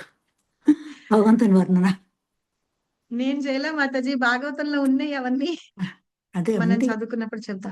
మాతాజీ ఏంటో ఫోటో చూపిస్తున్నారు మనకి కృష్ణుడిది, యశోద కృష్ణుడిది. చదువుతారా మాతాజీ? ఎవరినన్నా చదవమన్నా? సరే చదవండి. చదవనా మాతాజీ? మ్యూట్ లో ఉన్నారు మీరు, మాతాజీ మాట్లాడుతున్నారు. నేను చదవనా? శ్రీకృష్ణ మాతాజీ చదువుతాను. చదవండి. శ్రీకృష్ణ భగవానుని నిరాకార లక్షణమైన బ్రహ్మజ్యోతి పట్ల ఆసక్తుడై ఉండడి వాడు భగవద్గీత యందు మహాత్మునిగా వర్ణింపబడలేదు. అట్టివాడు తదుపరి శ్లోకమును ఇందుకు భిన్నంగా వర్ణింపబడెను. శ్రీమద్ భాగవతమున తెలుపబడినట్లు దేవతను గూర్చి గాని మానవుని గూర్చి గాని కాకుండా విష్ణువు యొక్క శ్రవణ కీర్తనములతో మహాత్ముడు భక్తియుక్త సేవయందు నిరంతరము నెలకొని ఉండును. అది ఏ భక్తి. శ్రవణం కీర్తనం విష్ణు స్మరణం అనగా విష్ణువుని గురించి వినుట, కీర్తించుట, స్మరించుట. అట్టి మహాత్ముడు దివ్యమైన భక్తి యొక్క పంచ రసములలో ఏదైనా ఒక భక్తి రసము ద్వారా ఆ అంత్యమున దేవాది దేవుని సాంగత్యమును పొందవలెనని దృఢ నిశ్చయము కలిగి ఉండును. దాని యందు విజయమును సాధించుటకు అతడు తన మనోవాక్కాయ కర్మలన్నిటినీ ఆ దేవాది దేవుడైన శ్రీకృష్ణుని సేవయందే వినియోగించును. అదే సంపూర్ణ కృష్ణ చైతన్యం. హరే కృష్ణ మాతాజీ. సూపర్ మాతాజీ. అయితే ఇప్పుడు మనం చెప్పాం భగవంతుడు నిరాకారంలో చూస్తే మనకు అక్కడ ఏమీ ఉండదు, ఉత్త లైట్ తప్ప. అదే ఇప్పుడు భగవంతుడిని ఆకారంగా చూస్తే కళ్ళు మూసుకోవాల్సిన అవసరం లేదు. ఆయన అక్కడ చూసామనుకోండి, కళ్ళు మూసుకుంటే అంత అందాన్ని మనం కళ్ళు మూసుకుంటే మనకి కనిపించాలి. మనం గుడికి వెళ్తాము, ఒక నిమిషం కూర్చోండి అని చెప్తారు కదా, ఎందుకు కూర్చోమని చెప్తారు? ఆయన్ని మళ్ళీ మనసులో స్మరించుకుందుకు, చూసింది మళ్ళీ మననం చేసుకుందుకు. అది అంతేగాని లైన్ లో నుంచున్నంతసేపు ఏంటంటే అది కావాలా ఇది కావాలా అని కాదు. భగవంతుణ్ణి పాదాల దగ్గర నుంచి ఇందాక నేను చెప్పిన వర్ణన కూడా ఏంటంటే ఈ అష్టాంగ యోగ పద్ధతులు చేస్తారు చూసారా, వాళ్ళు కూడా ధ్యానం అనేది ఎలా చేయాలటంటే కింద భగవంతుని యొక్క పాదాల దగ్గర నుంచి ధ్యానం చేయాలట. పాదాల దగ్గర నుంచి మోకాళ్ళ దగ్గరకు వచ్చి, తర్వాత తొడలు ఊరువులు అంటారు. ఊరువుల దగ్గరకు వచ్చి, తర్వాత నడుము దగ్గరకు వచ్చి, తర్వాత ఛాతీ దగ్గరకు వచ్చి, తర్వాత మొహాన్ దగ్గరకు వచ్చి అలాగా ధ్యానం చేయాలన్నమాట. ఈ వర్ణనలో ఏంటంటే భగవంతుడి యొక్క ఊరువులు అంటే ఈయన తొడలు కూడా ఎంత అందంగా ఉన్నాయో, ఎంత దేదీప్యమానంగా ఉన్నాయో చెప్తారట. ఏంటంటే గరుత్మంతుడి మీద కూర్చుంటారు కదా భగవంతుడు. నేను రేపు నెక్స్ట్ మండే మీకు చూపిస్తాను పిక్చర్ అది. అది ఆయన కూర్చున్నప్పుడట ఎంత బాగుంటుందట. ఆ ఆయన వేసుకున్న వస్త్రం ఉంది కదా, అది మన చీర మండలు ఉంటాయి కదా, అక్కడి వరకు వేళ్లాడుతూ ఉంటుంటా, ఇలా పట్టుకొని ఉంటుంటా. ఒక చేతిలోనేమో పద్మాన్ని ఇలా అవలీలగా తిప్పుతూ ఉంటారట భగవంతుడు, ఇంకో చేయిని ఇలా పెట్టుకొని ఉంటారట. ఆ రూపం చూస్తుంటేనే ఎంత అందంగా ఉంటుంది. అలాగా భగవంతుని యొక్క ఒక్కొక్క అవయవాన్ని ఇలాగా అలా ధ్యానం చేయాలట వాళ్ళు చేసేది. మనం మామూలుగా నిరాకార బ్రహ్మంలో ఉన్నాం అనుకోండి, ఉత్త జ్యోతి తప్ప ఇంకేముండదు. అదే భగవంతుణ్ణి ఇలా ప్రతి అవయవంతోటి ప్రతి దానితోటి మనం చూసి మనం ధ్యానం చేస్తున్నాం అనుకోండి, అది నిజంగా భగవంతుని మీద ప్రేమని ఇంకా ద్విగుణీకృతం చేస్తుంది. అంటే ఎక్కువ ఇంకా మనకి పెంచుతూ ఉంటుంది అనమాట. ఈ మహాత్ములు అనే వాళ్ళు. హరే కృష్ణ మాతాజీ, ఆ మధ్యలో మాట కూడా వచ్చిన అర్థం వచ్చింది. చెప్పండి. ఈ మధ్య మీరు అన్నట్టుగా నేను అలా ధ్యానాన్ని కూర్చుంటే నీళ్లల్లో ఆడుతున్నట్ట కృష్ణ, రాధాకృష్ణుడు నీళ్లలో ఆడుతున్నట్టు లోపల. అది అది వస్తుంది ధ్యానంలోకి. అలా నెమ్మదిగా స్లో మోషన్ లో అది ఎందుకు వస్తుందో తెలియదు. ధ్యానంలో కూర్చుంటే అది వస్తుంది అనమాట. చాలా హాయిగా ఉంటుంది అది మటుకు. అయితే ఏంటంటే మనము అంటే ఇక్కడ ఇందులో కూడా చెప్పారు 5 రకాల, అంటే 5 రసాల్లోనూ అందరూ భగవంతుణ్ణి ప్రార్థిస్తారు అని చెప్పారు కదా. సో ఇట్లాగా ఎవరెవరు ఆ భగవంతుణ్ణి ఏ ఏ రూపంలో కొలుచుకుంటే భగవంతుడు ఆ రూపంలో వాళ్ళకి రెసిప్రికేట్ అవుతారనమాట. ఇప్పుడు చూడండి, కొంతమందికేమో కృష్ణుడు బాలకృష్ణుడుగా ఉంటే ఇష్టం, కొంతమందికేమో లడ్డు గోపాల్ అంటే ఇష్టము, కొంతమందికి కూర్చొని వెన్న తింటున్న కృష్ణుడు అంటే ఇష్టం, కొంతమందికేమో రాధాదేవి పక్కన ఉంటే ఇష్టం, కొంతమందికేమో గోవుతో సహా ఉన్న కృష్ణుడు ఒంటరిగా ఉంటే ఇష్టం. అలా ఎవరికి ఇష్టమైన వాళ్ళ రూపంలో వాళ్ళు కొలుచుకుంటూ ఉంటారన్నమాట. మేము మస్కట్ లో ఉన్నప్పుడు నేను పిల్లలకి బాగా అంటే వాళ్ళకి చెప్పడము, తర్వాత మేము ప్రోగ్రామ్స్ చేయడము నాకు నా సర్వీస్ అన్నమాట. సర్వీస్ ఇన్ ద సెన్స్ నాకు మరి ఎలా వచ్చింది, నాకే ఇచ్చారా ఏమీ లేదు. ఎవరు ప్రత్యేకంగా నువ్వు చెయ్యి అని చెప్పింది లేదు, ఏం లేదు. ఇలా చేసుకుందామంటే చెయ్యి, ఇలా ఇది చేద్దామంటే చెయ్యి, ఆల్టర్కి ఏమన్నా మంచిగా కడదామంటే చెయ్యి, అలా అన్నమాట. సేవ చేసుకోవడమే. అయితే పిల్లలకి ఇలా చేసినప్పుడు కృష్ణాష్టమి వస్తుంది ఫస్ట్. అయితే అందరూ వచ్చి నేను కదా రెడీ చేసేదని చెప్పి మా పిల్లాడికి రెడీ చెయ్యి అని చెప్పేసి వాళ్ళ పిల్లల్ని నాకు ఇచ్చి వెళ్ళిపోయేవాళ్ళు అనమాట. నేనేం చేశానని మా ఆయనకున్న పట్టు దోవతులు, ఆ కండువాలు ఉంటాయి కదా, దోవతి అంటే పెద్దగా అయిపోతుంది వాళ్ళకి, ఆ పట్టువి ఆ కండువాలు అవన్నీ వేసి కట్టేదాన్ని అనమాట. అందరూ అన్నారు, ఏంటి మీ కృష్ణ దోవతి ఈ రంగులో ఉంది అంటే, మా కృష్ణుడు ఇలాగే వేసుకుంటాడు అని. తర్వాత అసలు కృష్ణ అంటే బ్లూ కలర్ లో ఉంటాడు అని అనుకుంటారు కదా, ఆ కృష్ణాన్ని చూస్తే ఎంత అందంగా ఉన్నాడంటే నిజంగా కొట్టొచ్చినట్టు. నిజంగానే చిన్నప్పుడు మనం ఇవన్నీ చదువుకుంటాం కదా, యశోదమ్మ దగ్గరకు వచ్చి ఇట్లా చేశాడు అట్లా చేశాడు అని చెప్తారు, అట్లాగే ఉన్నాడు అనమాట ఆ పిల్లడు. తర్వాత ఒక పాపని తీసుకొని వచ్చి ఒక ఆవిడ ఇచ్చాము. ఇచ్చిన తర్వాత ఎంత బాగుందంటే రాధారాణి లాగా వాళ్ళ అమ్మది చున్నీ తీసుకొచ్చి నేను తెమ్మన్నాను, నేను తెస్తానంటే ఆవిడ చేయలేదు, ఆవిడ తెస్తుందని నేను తేలా. ఆవిడేం చేసింది, ఆవిడ చున్నీ ఒకటి తెప్పించింది వాళ్ళ ఆయన చేత, అది పెట్టి కట్టాము. నిచ్చు రాధారాణి లాగానే అన్నమాట. కూర్చొని భగవద్గీత తీసుకొని చూస్తోంది, తిప్పుతోంది కూర్చొని. ఆహా, నిజంగానే రాధారాణి. ఆ తర్వాత నుంచి అందరు ఆ ఫొటోస్ అయితే తెలుసా వాళ్ళు తీసుకొని ఫ్రేమ్ కట్టించుకొని వాళ్ళ ఇంటి ఎదురుకుండా, వాళ్ళ ఇంట్లో రాగానే ముందు మనం వినాయకుడిని ఎవరినైనా పెడతాం కదా, వాళ్ళ పిల్లలు ఫొటోస్ పెట్టుకుంటే ఎంత బాగున్నారు వీళ్ళు అంటే, మా పిల్లలు అని చెప్పుకుంటుంది ఆవిడ ఇప్పుడు కూడా, పైగా పాకిస్తానీ వాళ్ళు. సో అట్లా ఏంటంటే కృష్ణుడిని మనం ఎలా ఊహించుకుంటే అలాగే. మా కృష్ణుడు ఎప్పుడు ఎల్లో కలర్ దోవతినే వేసుకోవాలి, బ్లూ కలర్ గా ఉంటాడు. ఇంకా మా కృష్ణుడు తెల్లగా ఉంటాడు. గంధం రంగులో ఉండేవి, గోల్డెన్ రంగులో ఉన్నవి వేసుకుంటారు.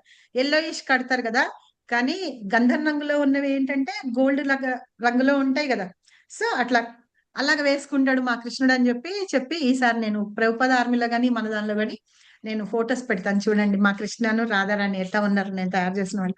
సో అలాగనమాట. సో మనం కృష్ణని ఎట్లాగా ఊహించుకొని ఎలా ప్రార్థించుకుంటే కృష్ణ మనకి అట్లాగే కనిపిస్తారు. ఆవిడ నాతోటి మా శిక్షా గురువు ఒక ఆయన అనమాట, గంగా ప్రభు అని. ఆయన మాతాజీ కృష్ణుడు ఎప్పుడు తెల్లగానే ఉంటాడు, మాతాజీ కృష్ణుడు ఎప్పుడు గోధుమ రంగు ఉన్న పంచె కట్టుకుంటాడు, ఎందుకంటే మాతాజీకి ఆ రంగు ఇష్టం కాబట్టి. మాకు కూడా ఆయన నెక్స్ట్ వచ్చి చెప్తున్నాడు, నిన్ను అని అని అని నాకు కృష్ణుడు అలాగే కనిపిస్తున్నాడు, బ్లూగా కనిపించట్లేదు. బ్లూగా కనిపించట్లేదు మాతాజీ, మాకు ఎల్లో వస్త్రం వేసుకొని బ్లూగా కనిపించట్లేదు. సో మనం ఎలా అనుకుంటే కృష్ణ మనకి అట్లాగనమాట. ఇలాగే 5 రకాలుగా ఈ 5 రసాల్లో భక్తులు భగవంతుడిని ప్రార్థిస్తూ ఉంటారు కదా. వాళ్ళకి ఎలా కావాలంటే అలాగే ఉంటారన్నమాట. కొడుకుగా కావాలంటే కొడుకుగా, ఫ్రెండ్ గా కావాలంటే ఫ్రెండ్ గా, ఇంకా భక్తుడుగా అంటే భగవంతుడికి శాంతరసంలో వాళ్ళు అలాగా పూజిస్తారు కదా. అలాగే దాస్యం చేస్తూ ఉంటే వాళ్ళకి ప్రభువుగా, తర్వాత ప్రియుడిగా కావాలంటే మాధుర్య రసంలో అలా ఉంటారు. కానీ ఏది చేసినా ఏం చేసినా నవవిధ భక్తి అనేది ఉంది చూసారా. శ్రవణం, కీర్తనం, విష్ణు స్మరణం, అర్చనం, వందనం, పాదసేవనం, అవి ఆ శ్రవణంతో మొదలవుతుందన్నమాట. ఏదైనా సరే ఇప్పుడు మనము నేను ఇప్పుడు చెప్తాను అనుకోండి, చెప్పిన దాన్ని మీరు ఏం చేస్తున్నారు, శ్రవణం చేస్తున్నారు. శ్రవణం చేసిన తర్వాత మీరు అది మళ్ళీ మాట్లాడాలనుకోండి, అప్పుడు ఏం చేస్తారు, స్మరణం చేస్తారు. ఏం చెప్పింది ఆవిడ, హరే కృష్ణ కృష్ణ కృష్ణ హరే హరే, హరే రామ రామ రామ హరే హరే అని చెప్పాను నేను. సో మీరు అదేం చేస్తారు, మాతాజీ ఏం చెప్పారు, ఓ ఇది మంత్రం చెప్పారు కదా, ఒకసారి నేను స్మరణం చేస్తాను అని మీరు దాన్ని స్మరణం చేస్తారు. స్మరణం చేసిన తర్వాత మీరు బయటికి చెప్తారు, కీర్తన చేస్తారనమాట. సో ఫస్ట్ ఏదైనా స్టార్ట్ అయ్యేది శ్రవణంతో స్టార్ట్ అవుతుంది. అందుకని ఫస్ట్ శ్రవణం చేయాలన్నమాట. శ్రవణం చేసి స్మరణం చేసుకుంటూ కీర్తించుకోవడం. ఇప్పుడు మనం భగవంతుని యొక్క రూప వర్ణన అనేది చూస్తున్నాము, విన్నాం, విన్న తర్వాత చదువుకున్నాం, ఆ చదువుకొని స్మరణ చేసుకొని భగవంతుడు ఇలా ఉంటాడా అని అనుకున్న తర్వాత ఏం చేస్తున్నాం అంటే మనం చెప్పగలుగుతున్నాం అన్నమాట. ఇంకొకటి బ్లూ కలర్ వర్ణన ఇంకా ఎలా చెప్తారంటే, మనము బ్లూ కలర్ ని తీసుకెళ్లి, ఇప్పుడు ఏదన్నా బ్లూ కలర్ ఉందనుకోండి, అది తీసుకెళ్లి మంచి చిక్కటి పాలల్లో ముంచి బయటికి తీస్తే ఎట్లా ఉంటుంది, హరి బోల్, విన్నారా నేను చెప్పింది ఎవరన్నా? లైట్ బ్లూ ఉంటుంది మాతాజీ. ఆ పాలు ఇలాగా కారిపోయిన తర్వాత దాని మీద కొంచెంగా లైటిష్ వైట్ కలర్ లో ఉంటుంది చూసారా. భగవంతుడి అంటే ఆయన శరీరం రంగు అలా ఉంటుందిట. ఆయన ఎట్లా అంటే ఆ బ్లూ కలర్ తీసుకొని చందమామయ్య, ఆ చందమామ నీడ ఇవన్నీ పడుతూ ఉంటాయి చూసారా, అవన్నీ పడ్డప్పుడట ఈ బ్లూ కలర్ తీసుకెళ్లి పాలల్లో ముంచి తీస్తేట అంత పాలు ఇలాగా కారిపోతాయి కదా. కారిపోయిన తర్వాత దాని తాలూకు కొంచెం లైట్ గా వైట్ కలర్ లో ఉంటుంది చూసారా, అది ఆ బ్లూ కలర్ ని ఇది చేసి భగవంతుడు ఇంకా షైనింగ్ వస్తూ ఇంకా అందంగా ఉంటాడట. అలాంటి వర్ణం ఉంటుంటే భగవంతుడి యొక్క శరీర వర్ణన, అది కపిల భగవానుడు భగవంతుని యొక్క రూప వర్ణన చెప్పేటప్పుడు అందులో చెప్తారు, చాలా బాగుంటుంది. సో అట్లా భగవంతుడిని మనం ఊహించుకొని అలాగా చదువుకొని, అంటే మనకి ఊహించుకోవడం తెలియలేదు అనుకోండి, ఈ భక్తులందరూ చెప్పినవి ఉన్నాయి కదా, ఇవి వినడము, ఆ స్థుతులు మనం స్మరణం చేసుకొని చెబుతూ ఉండాలన్నమాట. అది ఎలాగ చెయ్యాలి అంటే వాళ్ళ యొక్క సాంగత్యంలో ఉండాలన్నమాట. అలాగా సాంగత్యంలో ఉంటూ మనం చేస్తూ ఉండాలి. వీళ్ళందరూ మహాత్ములు ఏంటంటే భగవంతుని యొక్క మేము ఆయనని పొందాలి, అదొక్కటే మా గోల్, అది తప్ప వేరే ఇంకేం లేదు. ఆ దృఢ నిశ్చయంతో వాళ్ళు ఉంటూ భగవంతుడికి సేవ చేస్తూ అలాగా మొత్తంగాను కృష్ణ చైతన్యంలో ఉంటూ ఉంటారట ఎవరు, మహాత్ములు అనేవాళ్ళు. ఓకేనా, ఇందాక ఎవరో చదువుతానన్నారు, ఇద్దరు చదవండి ఈ పారాగ్రాఫ్ ఒకటి, లాస్ట్ పారా ఒకళ్ళు. నేను చదువుతాను మాతాజీ. చదవండి. ఒక్క నిమిషం.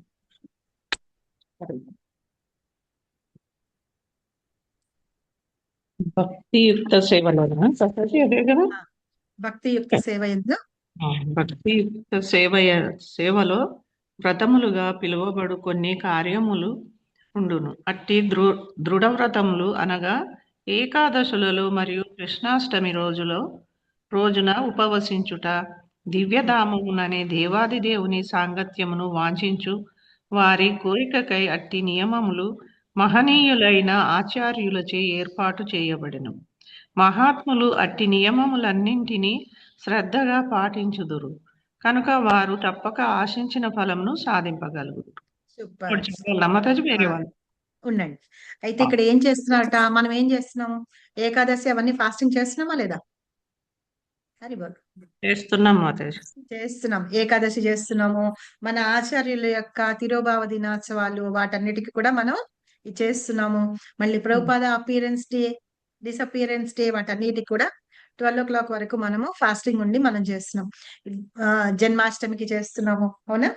సో ఇట్లాంటివన్నీ కూడా ఈ వ్రతాలన్నీ ఏవైతే ఉన్నాయో అవన్నీ కూడా పాటిస్తూ ఉంటారట ఎవరు, ఈ మహాత్ములైన అనేవాళ్ళు అవన్నీ కూడా పాటిస్తూ ఉంటారు అని చెప్పేసి.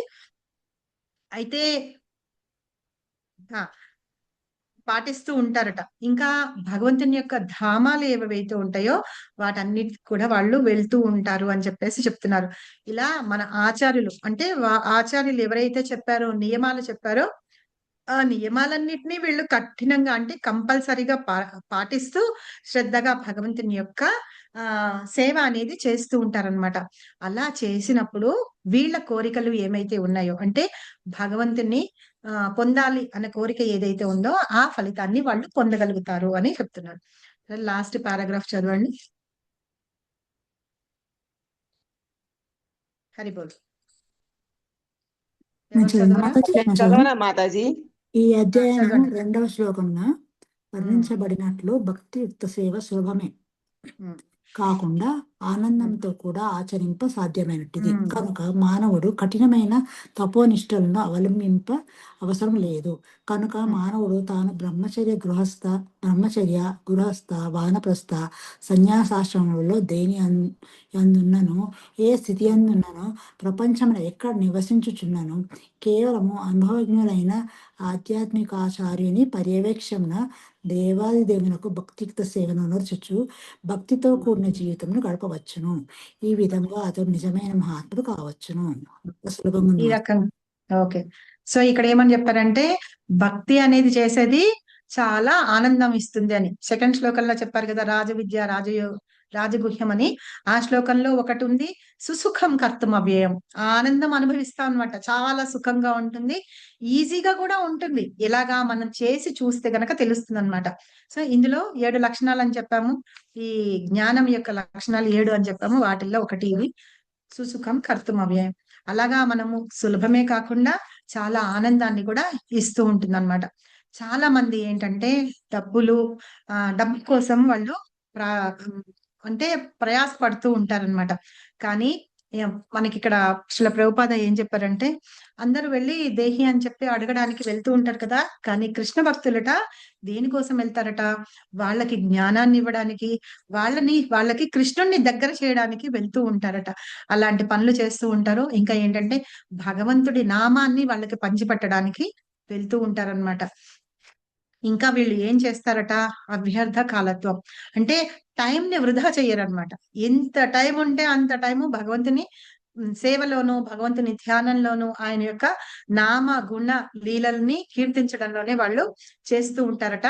ఎక్కడ టైం అనేది వేస్ట్ చేయకుండా ఉంటూ ఉంటారనమాట. ఇవన్నీ చేస్తున్నారు.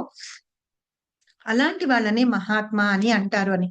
ఇంకా వీళ్ళు ఏంటంటే గొప్పగా చేయాల్సిన అంటే తపస్సులు, నిష్ఠ వాటన్నిటితోటి ఉండి ఇంత కఠినమైన నియమాలన్నీ పాటించాల్సిన అవసరమే లేదు. మామూలుగా వాళ్ళు చేసేది ఏంటంటే అనన్యాశ్చింతయంతో భగవంతుని యొక్క నామాన్ని పలుకుతూ ఉంటారు. టైం వేస్ట్ చేయకుండా భగవంతుని యొక్క నామ రూప గుణ లీలల్ని కీర్తిస్తూ ఉంటారు. ఆయన్నే దృఢ సంకల్పంతో నాకు వేరే గోల్ ఏం లేదు, భగవంతుణ్ణి చేరడము, ఆయన యొక్క ప్రేమ పొందడం అనేదే నా గోల్ అనేసి దృఢ నిశ్చయంతో వాళ్ళు భగవంతుణ్ణి ఎప్పుడూ పూజిస్తూ ఉంటారట.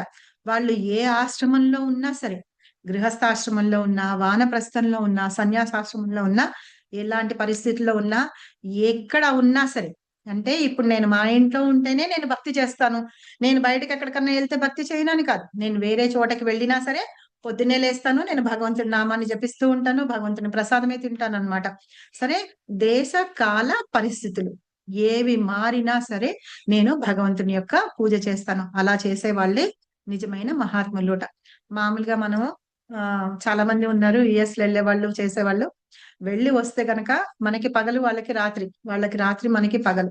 వెళ్ళి వచ్చిన తర్వాత జెట్ లాగ్ అంటారు. ఒక వారం రోజులు 10 రోజులు కూడా పగలపూట పడుకొని నిద్రపోతూ ఉంటారు. ఎందుకంటే మనకి ఇక్కడ రాత్రి అయితే వాళ్ళకి అక్కడ పగలు కదా, అక్కడ రాత్రి అయితే ఇక్కడ పగలంటే అక్కడ రాత్రి పడుకునే టైం. ఇక్కడ పగలికి వచ్చేసాం కదా, వచ్చేటప్పటికి జెట్ లాగ్ అనమాట, నిద్ర వస్తుందని పడుకుంటారు. కానీ శ్రీల ప్రభుపాద ఏంటంటే వేరే ఎన్ని దేశాలు తిరిగి వచ్చారు కదా, ఇక్కడ టైం ఇక్కడ పగలు, అక్కడికి వెళ్తే రాత్రి పడుకుంటారట. ఇక్కడ రాత్రి బయలుదేరారు, అక్కడికి వెళ్ళేటప్పటికి పగలు.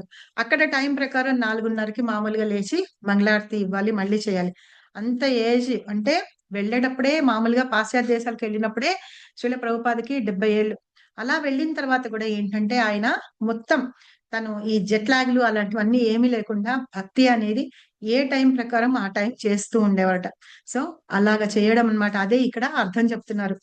ఎక్కడ ఉన్నా సరే, ఏ స్థితిలో ఉన్నా, ప్రపంచంలో ఎక్కడ నివసిస్తూ ఉన్నా సరే, మనం అనుభవజ్ఞులైన ఆధ్యాత్మికాచార్యులు మనకి ఎవరైతే ఉన్నారో వాళ్ళ పర్యవేక్షణలో మనం ఎప్పుడు ఉండాలన్నమాట. ఇప్పుడు చూడండి, ఇంట్లో అమ్మ నాన్న లేరనుకోండి, పిల్లలు ఎట్లా ఉంటారో అది బోల్ అమ్మ నాన్న ఇంట్లో లేకపోతే పిల్లలు ఎట్లా ఉంటారు? ఆడుకుంటుంటారు మాతాజీ. ఏ రూల్స్ రెగ్యులేషన్స్ లేకుండా వాళ్ళ ఇష్టం వచ్చినట్టు ఉంటారు. వాళ్ళ ఇష్టం వచ్చినట్టు ఉంటారు. అదే ఒక రోజు 2 రోజులు వాళ్ళకి ఇల్లు వదిలిపెట్టి వెళ్ళామనుకోండి, వాళ్ళు మనం చెప్పినట్టుగా దీపారాధన చేసి భగవంతుడికి ఆఫర్ చేసి వండుకొని తింటారా? స్నానాలు చేస్తే గొప్ప, అవునా? లేదు ఆ మాతాజీ, టైంకి లేవరు అసలు ఇంకా. అదే టైంకి లేవకుండా స్విగ్గీలోను బుగ్గీలోని తెచ్చుకొని తింటారు. అవి తిన్నవి కూడా బయటపడే, వాళ్ళ ఇష్టమే రాజ్యం అన్నమాట. సో అట్లా ఉంటారు. మనం అలా కాదు. భక్తులం ఏంటంటే ఒక ఆధ్యాత్మిక ఆచార్యుడు ఎవరైతే ఉన్నారో ఆయన పర్యవేక్షణలో ఉంటాం కాబట్టి, అందుకనే మీరు ఎన్ని మాలలు చేస్తున్నారు, ఏం చేస్తున్నారు, ఎలా ఉంటున్నారు, ఏం బుక్స్ చదువుతున్నారు, మీ సాధనా షీట్ ఏంటి అని చెప్పి అందుకనే అడుగుతూ ఉంటారన్నమాట. అంటే మనం ఏ లెవెల్కి వస్తున్నామో అది కరెక్ట్ గా మనం ఆచరిస్తున్నామా లేదా అని అడగడమే, అంతే తప్పించి మీరు కంపల్సరీగా చెయ్యాలి అని జైల్లో వార్డెన్ లాగా మనల్ని ఇది చేయడం కాదనమాట. సో మనకి ఏమన్నా అలా భక్తి చేస్తుంటే మనకి కష్టమైతే గనక చెప్పడానికి, చేయడానికి మనకి ఈ సాధన షీట్ అనేది రోజు ఒక రెగ్యులర్ గా ఒక టైం టేబుల్ ప్రకారం మనం ఫాలో అవుతూ ఉండాలన్నమాట. అలా ఉంటూ మనం భక్తి చేస్తూ ఉంటే గనక భక్తిమయ జీవితాన్ని మనం గడుపుతూ ఉంటాము. అలాగా చేసిన వాళ్ళే నిజమైన మహాత్ములు అని ఇక్కడ చెప్తున్నారనమాట. కాబట్టి మనం భక్తిలో ముందుకెళ్ళాలి, భగవంతుడిని పొందాలి అంటే గనక ఈ మహాత్ములు చేసేటంత చేయకపోయినా మనకు శ్రీల ప్రభుపాద చెప్పిన 16 రౌండ్స్ చేస్తూ, మంగళారతి చేస్తూ, మంగళారతి అటెండ్ అవుతూ, లేకపోతే భగవంతునికి ఆఫర్ చేసి ప్రసాదం తింటూ మనం పుస్తకాలు ఏవేవైతే ఉన్నాయో ఈ 4 పనులు చేస్తే చాలు. మనం ఇవి చేస్తూ ఉంటే గనక మనం భక్తిలో ముందుకు వెళ్తాము అని చెప్తున్నారంట. ఈ శ్లోకం యొక్క మీనింగ్ ఇది. ఎవరికైనా ఏమైనా డౌట్స్ ఉన్నాయా?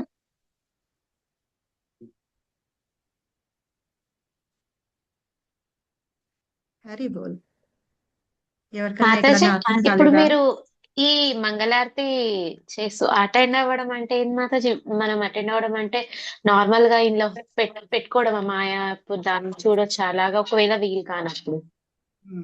అయితే మనకి ఇంట్లో చేయడానికి వీలు కాలేదనుకోండి, మనం ఏం చేస్తామంటే మాయపూర్ టీవీ, ఇప్పుడు అన్ని చాలా టెక్నాలజీ బాగా ఇదైపోయింది. మనకి యూట్యూబ్ లో వాటన్నిటిలో కూడా వచ్చేస్తుంది కదా.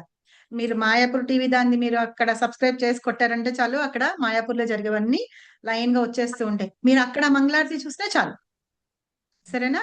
లేదు, మంగళారతి అటెండ్ అవ్వడం అంటే మీ ఇంటి దగ్గర టెంపుల్ ఏమన్నా ఉందా, లేకపోతే వెళ్తారా అంటే టెంపుల్కి వెళ్ళి కూడా మంగళారతి అటెండ్ అవ్వడం అన్నమాట.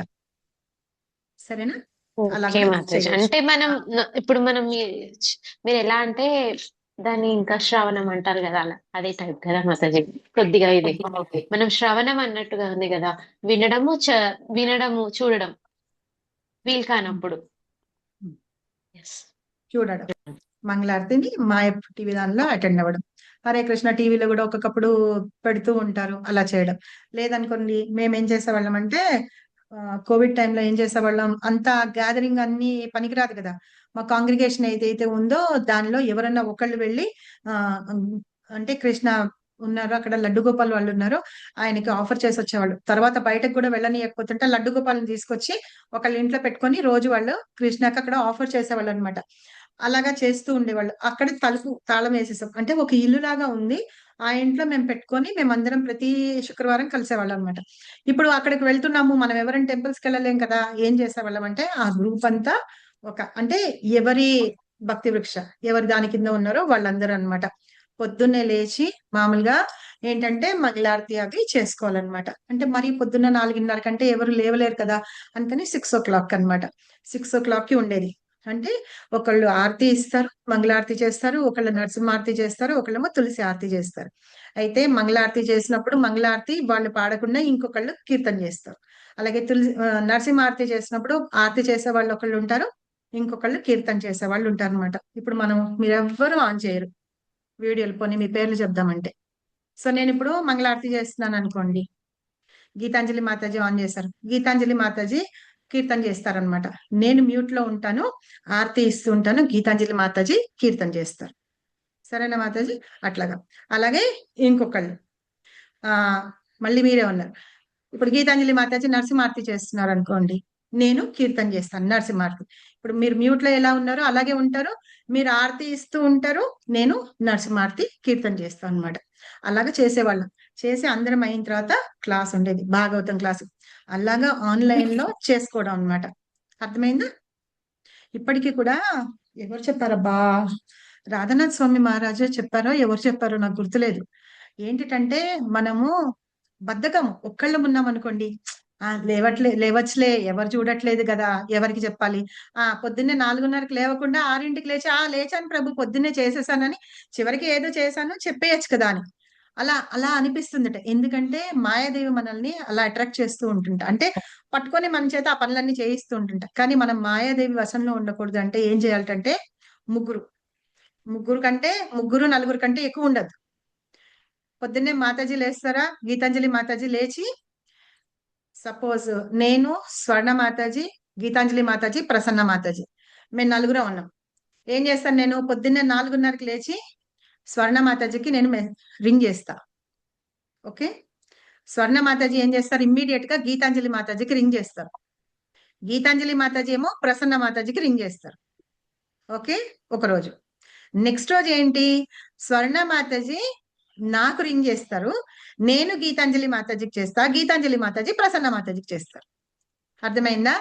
ఎవరన్నా ఇప్పుడు నాది ఇవాళ నేను చెయ్యాలి, లేచి 4:30 కల్లా రింగ్ ఇవ్వలేదు అనుకోండి, అంటే నేను లేవలేదన్నమాట అర్థం ఆ రోజు. అర్థమైందా? స్వర్ణ మాతాజీ వెయిట్ చేస్తూ ఉంటారు, ఏంటి పద్మజ మాతాజీ ఇంకా ఫోన్ చేయలేదు, రింగ్ చేయలేదు, ఆవిడ లేవలేదేమో. సరే, ఆవిడ లేపి మళ్ళీ నాకు ఫోన్ చేసి, ఏంటి మాతాజీ మీరు లేపలేదు, నాకు ఫోన్ చేయలేదు అంటే అని అడగరు అనమాట. అడగకూడదు. ఆవిడ ఏం చేయాలి, ఆవిడ నెక్స్ట్ ఎవరికి చేయాలి, గీతాంజలి మాతాజీకి చేయాలి. సో గీతాంజలి మాతాజీ ఏం చేస్తారు, ప్రసన్న మాతాజీ, మీరు ముగ్గురు చేస్తారా, ఆ రోజు నేను మిస్ అయిపోయాను. సరేనా? అలా అన్నమాట. సో అలా అయిన తర్వాత ఎవ్రీ వీక్ ఒక రోజున నలుగురు కూర్చొని, ఆ రోజు నేను ఎందుకు లేవలేకపోయినాను, తలకాయ నొప్పి ఉందో ఏముందో అది ఏం చెప్పాలంటే ముందే మెసేజ్ పెట్టి చెప్పడం అన్నమాట. సో అలా ఉన్నప్పుడు ఏంటంటే వాళ్ళు ఒకళ్ళ గురించి ఒకళ్ళు అర్థం చేసుకోగలుగుతారు, భక్తిలో ఎలాగ ముందుకెళ్తారు, అందరినీ తీసుకొని వెళ్ళడం అన్నమాట. అలా చేస్తాం. అలాగే మనకి ఇప్పుడు రిషికేష్ ప్రభు మనకి మీరు సాధన షీట్ పెట్టండి అని అంటున్నారు కదా. ఏం చదివారు, ఏం చేశారు, మాల ఎప్పుడు ఫినిష్ చేశారు అని చెప్పమంటున్నారు కదా. మాకు గురు ఆశ్రయ ఇచ్చే ముందు బడ్డీ సిస్టమ్ అని పెట్టారు. అంటే ఇప్పుడు నేను గీతాంజలి మాతాజీ ఇద్దరం బడ్డీస్ అంటే ఇద్దరం ఒక టీం, ఫ్రెండ్స్. స్వర్ణ మాతాజీ, ప్రసన్న మాతాజీ ఫ్రెండ్స్, వాళ్ళిద్దరు ఒక బడ్డీ. ఓకే, ఇప్పుడు ఏంటంటే ఫ్రెండ్స్ ఉంటే నేను చెయ్యకపోయినా చేశానని చెప్తారు. అలా కాదు, మనం ఒకళ్ళకి తెలియని వాళ్ళని బడ్డీస్ చేస్తారనమాట. అర్థమైందా? అంటే అంత బాగా తెలియకుండా ఏదో తెలిసినా కూడా, ఇప్పుడు ఒకవేళ నేను ఏం చేశానో ఆవిడకి చెప్పాలి, నేను ఇలా చదివాను, ఇవి చదివాను, అవి చదివాను, చదివిన వాటిల్లో నాకు ప్రాబ్లం ఏంటి.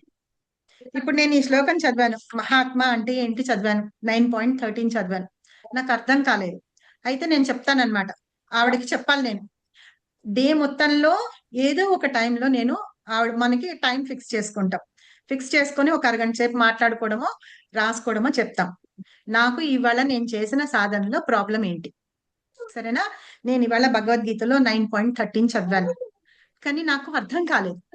మహాత్మ అన్నారు, దైవీ ప్రకృతి అన్నారు, దైవీ ప్రకృతికిను మామూలు భౌతిక ప్రకృతికి డిఫరెన్స్ ఏంటి, ఆ రెండు కూడా కృష్ణనేనా, ఇంకా నాకు అలా అర్థం కాలేదు. మహాత్మ అంటే ఏంటి, వాళ్ళు ఏం చేస్తారు, వాళ్ళ లక్షణాలు ఏంటి, నాకు అర్థం కాలేదు. సో నేను చెప్తానన్నమాట మాతాజీకి, మాతాజీ నేను ఆ శ్లోకం చదివాను, నాకు అక్కడ అర్థం కాలేదు, పలానా చోట అన్నారు, అక్కడ నాకు అర్థం కాలేదు అని చెప్తాను. ఆవిడకి తెలిస్తే ఆవిడ చెప్తుంది. లేదంటే ఈ బడ్డీ సిస్టమ్ లో ఉన్న వాళ్ళు ఏంటంటే వాళ్ళకి ఉన్న పాయింట్స్ కానీ డౌట్స్ కానీ క్లారిఫై అవ్వని కానీ అవి రాసి పెట్టుకుంటాం అన్నమాట. పెట్టుకొని వారానికి ఒకసారి మనందరికీ ఇచ్చేసిన ఒక లీడర్ ఉంటారు చూసారా, వాళ్ళ దగ్గర మాకు ఈ ప్రాబ్లం ఉంది అని చెప్తామన్నమాట. చెప్తే మనకున్న ప్రాబ్లమ్స్ ని వాళ్ళు క్లారిఫై చేస్తారు. ఇప్పుడు సాధనలో కానీ నేను లేవలేకపోయినాను, లేకపోతే వండలేకపోయినాను, తలకాయ నొప్పి వచ్చింది, ఇంకేదో వచ్చింది, చాంటింగ్ చేయలేకపోయాను, చదవలేకపోయాను, నోట్స్ రాయలేకపోయాను, క్లాస్ అటెండ్ అవ్వలేకపోయాను, ఏదైనా సరే ఎందుకు అనేది మనం వాళ్ళకి చెప్పితే దానిలో మనకి కాస్త సొల్యూషన్ ఏమన్నా ఇలా చేయొచ్చు అని చెప్పడం అనమాట. సో ఇట్లాగా మేము మా గురు ఆశ్రయకి ముందు మేము బడ్డీస్ గా ఉండేవాళ్ళం అనమాట, ఇద్దరిద్దరం. అలాగ ఉండి ఒకళ్ళకొకళ్ళు చెప్పుకోవడము. తర్వాత వీక్ లో ఫ్రైడే రోజు మాకు హాలిడే అవుతుంది కాబట్టి పొద్దున్న క్లాసెస్ అన్ని అయిపోతాయి. ఫ్రైడే ఈవినింగ్ 5 to 6 ఉంటుంది అనమాట. 5 to 6 ఈ గంట లోపల ఎవరైతే మాకు లీడర్ ఎవరైతే ఉన్నారో వాళ్ళకి ఒక 10 మందిని ఇస్తారు. ఇప్పుడు మేము ఇద్దరం ఉన్నాం కదా, ఇలాంటి 5గురిని కాదు, 10 మంది 10 మంది బడ్డీస్ గ్రూప్ అంటే 20 మందిని ఒకళ్ళకి ఇస్తారనమాట. ఈ రకంగా అలా అయి వాళ్ళకి సొల్యూషన్ చెప్పడం కానీ, ఇలా శ్లోకంలో అర్థం కాకపోయినవి చెప్పడం కానీ. నేను శ్లోకం నేర్చుకోవాలి, నాకు నేర్చుకోవడం చేత కావట్లేదు, అసలు వినాలంటే నాకు మనసు వెళ్ళట్లేదు, అర్థం కావట్లేదు, ఎలా అర్థం చేసుకోవాలి, ఇవన్నీ కూడా వాళ్ళు సొల్యూషన్స్ చెప్తారనమాట. సో ఇలాగా మేము డెవలప్ చేసుకున్నాం. సో మీకు కూడా ఏదైనా ప్రాబ్లం ఉంటే మీకు ఇష్టమైన వాళ్ళని బడ్డీస్ చేసుకొని మీరు అట్లా డిస్కస్ చేసుకోండి. డిస్కస్ చేసుకునేది కూడా భౌతికమైన విషయాలు కాదు, నేను చెప్పింది గుర్తుపెట్టుకోండి, ఆధ్యాత్మికంగా. ఇప్పుడు మీకు డౌట్స్ రావట్లేదు అంటే మొత్తం అర్థమైపోయి ఉండాలి. మొత్తం అర్థమైపోయి ఉంటే నేను అడిగితే క్వశ్చన్ మీకు ఆన్సర్ చెప్పగలిగేటట్టుగా ఉండాలి. ఓకేనా? లేదు అనుకోండి, అర్థమైంది, నేను డౌట్స్ ఉన్నాయి అంటే అడగలేదు, నేను క్వశ్చన్స్ అడిగినా మీరు చెప్పలేదు అంటే మీరు అర్థం కాలేదు అని అర్థం. అర్థం కాలేదు అంటే ఎక్కడ ప్రాబ్లం వస్తుంది? మేబీ నేను చెప్పేది మీకు అర్థం కావకపోవచ్చు, నేను ఫాస్ట్ గా చెప్తుండొచ్చు, అంటే మీ లెవెల్ కి నేను ఉండలేకపోవచ్చు, తక్కువ లెవెల్లో చెప్తుండొచ్చు, లేదంటే నేను హై లెవెల్లో చెప్తుండొచ్చు. అర్థమైందా? సో అట్లా అన్నమాట. తెలుసుకుంటే మనం ఏంటంటే నేను మీతోటి సమానంగా రావాలి, మీకు అర్థమయ్యేటట్టుగా చెప్పాలి, అలా నేను మార్చుకుంటాను. అలాగనమాట. అలాగా మాకు డౌట్స్ ఏమన్నా ఉంటే అలా క్లారిఫై చేస్తూ మాకు ఇట్లాగా బడ్డీ సిస్టమ్ ఇవన్నీ పెట్టి మాకు ట్రైనింగ్ చేసేవాళ్ళు అనమాట. మీరు కూడా కావాలంటే కనుక అలా చేసుకోండి. ఇప్పుడు మనకి ప్రత్యేకంగా చేసుకోవాల్సిన అవసరం లేదు. రిషికేష్ ప్రభు ఇప్పుడు 10 మందికి అట్లా ఇచ్చారు కాబట్టి మీ ప్రాబ్లం ఏదన్నా ఉంటే వాళ్ళకి చెప్పండి. మీరు చెప్పడానికి సిగ్గుపడుతూ ఉన్నారంటే మెసేజ్ పెట్టండి, సరేనా? మెసేజ్ పెట్టండి, చెప్పుకోండి. ఎలాగ ఎక్కడైనా సరే భక్తి విషయంలో ఏదన్నా ప్రాబ్లం వస్తే చెప్పుకోండి. ఎందుకంటే మీ సీనియర్సే మీకు డౌట్స్ క్లియర్ చేయగలుగుతారు. అంటే ఆ షైనెస్ ఏదైతే ఉందో దాని నుంచి కూడా బయటపడగలుగుతారు అనమాట. ఓకేనా? ఓకే మాతాజీ. అలాగా చేయండి. ఓకే, అంతే తప్పించి ఇప్పుడు చేయమంటున్నారు కదా అనేటప్పటికి నేను ఎందుకు వాళ్ళకి రిపోర్టింగ్ ఇవ్వాలి, నేను ఎందుకు చెయ్యాలి అనేది కాదు. ఏంటంటే మనల్ని మనము భక్తిలో ముందుకు వెళ్ళడానికి ఎలాంటి హర్డిల్స్ అంటాం చూసారా, అవరోధాలు. రన్నింగ్ రేస్ పెడతారు, రన్నింగ్ రేస్ పెట్టేటప్పటికి 100 మీటర్లు 200 మీటర్లు అలా పెడతారు. తర్వాత కొన్ని చోట్లకు వచ్చేటప్పటికి మధ్యలో ఒక బార్కేడ్ లాగా పెడతారు, దాని నుంచి జంప్ చేసి వెళ్ళాలి, హర్డిల్స్ అంటారు. సో అలాగ జంప్ చేసుకుంటూ వెళ్ళాలి అంటే మనకి ఎవరైనా ట్రైనింగ్ ఇవ్వాలి, అవునా? ఆ ట్రైనింగ్ ఎవరు ఇస్తారు? ఆల్రెడీ అవన్నీ జంప్ చేసుకొని ఫాస్ట్ గా వెళ్ళిపోయిన వాళ్ళు ఇవ్వగలుగుతారు, అవునా కదా? అందుకని అలాంటి వాళ్ళ దగ్గర మీరు ట్రైనింగ్ తీసుకుంటారని ఈ సాధన షీట్లు గాని లేకపోతే మనం ఏం చేస్తున్నాము అని చెప్పడానికి అర్థం అన్నమాట. ఓకే, ఇలా అందరూ భక్తిలోకి ముందుకు వెళ్ళాలి అని. ఓకే, ఎవరికన్నా డౌట్ ఉందా?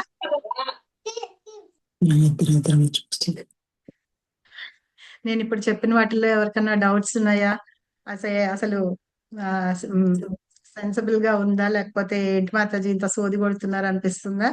పనికొచ్చే రకంగా బాగా చెప్తున్నారు మాతాజీ. సింపుల్ గా చెప్తున్నారు, బాగా చెప్తున్నారు మాతాజీ. ఓకే, మీరు ఇట్లాగా ఫాలో అవ్వండి. అసలు ఏమి ప్రెస్టీజ్ అవన్నీ పెట్టుకోకండి. భక్తిలో వెళ్ళామంటే ముందు మనం ఎలాగ మన కృష్ణుని పొందాలి, మిగతావన్నీ తర్వాత. అది ఓకే. ఏమైనా డౌట్స్ ఉన్నాయా ఇంకెవరికన్నా? ఇవాళ క్లాస్ లో గానీ విడిగా గానీ ఏమైనా అర్థం కాకపోతే గానీ, నేను చెప్పితే అర్థం కాకపోయినా చెప్తే కూడా ఎలా చెప్పాలో చెప్తే నేను అలా చెప్తాను. అలా కూడా సజెషన్స్ ఇవ్వండి. మీరు రికార్డింగ్ స్టాప్ చేస్తున్నా, మళ్ళీ రికార్డింగ్ పెట్టాలనుకుంటారని స్టాప్ చేస్తున్నా, ఇప్పుడు మీరు మాట్లాడచ్చు.